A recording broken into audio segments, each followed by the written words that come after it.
Pierre Aski, bonjour. Bonjour Nicolas. Pierre, vous vous intéressez à la présence de l'armée française en Afrique. Une page d'histoire est en train de se refermer, celle de la présence militaire française sur le continent africain, qui sera prochainement réduite à la portion congrue, après avoir été un élément central de la présence de la France dans son ancien empire colonial.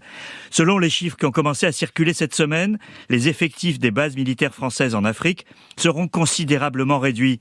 300 hommes au Tchad, là où il y en a 1000. Une centaine en Côte d'Ivoire contre 900 il y a encore quelques mois.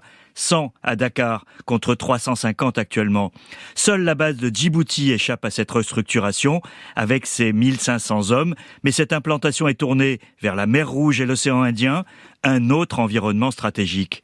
Il fut un temps pas si lointain où les effectifs français en Afrique de l'Ouest et centrale se comptaient en milliers d'hommes engagés ces dernières années dans la lutte antiterroriste au Sahel et, sans le dire, longtemps les boucliers des régimes africains lié à la France. Une longue histoire avec ses hauts faits d'armes, mais c'est terminé. L'Afrique a changé, elle n'en veut plus. Et qu'est-ce qui a changé, Pierre ? L'époque a changé, Nicolas. La France du général de Gaulle, contrairement aux autres puissances coloniales, est partie sans partir en 1960.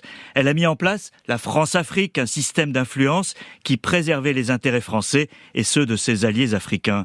J'ai connu une Afrique francophone où les représentants de la France faisaient la pluie et le beau temps, comme ce colonel français, patron de la garde présidentielle en République centrafricaine dans les années 80, qui avait plus de pouvoir que n'importe quel ministre.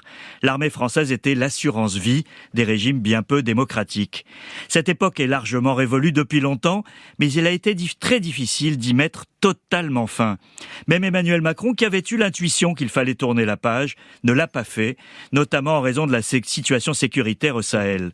Faute d'avoir su partir à temps, la France a été chassée du Mali, du Niger et du Burkina Faso, entraînant la remise en cause actuelle décidée par le président. Mais la France garde-t-elle une place en Afrique francophone ? Alors la place de la France évolue et c'est bien normal. Aucune nostalgie pour l'époque de la France-Afrique, elle était marquée par l'ingérence et beaucoup d'abus. Reste à définir sa nouvelle place dans une Afrique plus exigeante sur sa souveraineté, même si remplacer les troupes françaises au Mali par des mercenaires russes ne peut pas vraiment être qualifié de progrès. Le cas d'école est le Sénégal, un des fleurons de l'Afrique de l'Ouest, qui vient d'élire une équipe inspiré par les idées panafricaines. L'homme fort du nouveau pouvoir, le Premier ministre Ousmane Sonko, a critiqué la présence militaire française et il veut couper les liens de dépendance vis-à-vis de Paris, sans pour autant rompre totalement. Le président sénégalais Bassirou Diomaye Faye est à Paris aujourd'hui pour rencontrer Emmanuel Macron. La nouvelle page reste donc à définir, mais qui l'écrira ? Les incertitudes politiques en France compliquent l'exercice. La politique africaine constitue un des enjeux, certes indirect, des élections législatives anticipées.